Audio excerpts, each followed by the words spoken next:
qui ont évolué à un radicalisme de gauche.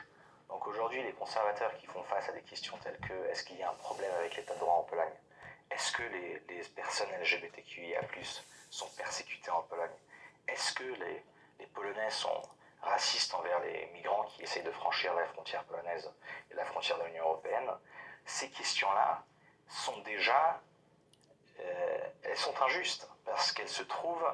C'est un jugement qui est forgé dans un paradigme libéral qui dit que, étant un conservateur qui croit que l'Occident est construit sur 3 collines, c'est-à-dire le Capitole, l'Acropole et Calvaire, donc la pensée grecque, le droit romain et la foi chrétienne, que nous sommes des radicaux. Nous ne sommes pas des radicaux, nous représentons ce qui est normal. Aujourd'hui, pour moi, les questions qui sont posées aux Polonais, aux hommes politiques polonais et aux hommes politiques de la région, c'est des questions qui viennent d'un radicalisme occidental, que je rejette entièrement.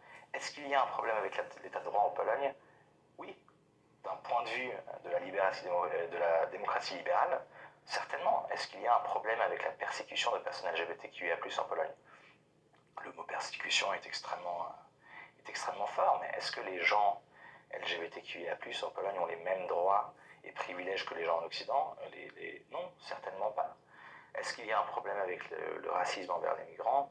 Encore une fois, la question, je pense, est complètement injuste. Oui, nous ne voulons pas de migrants illégaux en Pologne. Ça ne peut pas pour autant dire que nous sommes radicaux et que ce qui se passe dans cette région doit être à tout prix arrêté, que ce soit avec des sanctions de l'Union européenne, que ce soit avec des amendes de l'Union européenne ou de la Commission européenne, et que nous devons être lynchés par les médias occidentaux. On s'imagine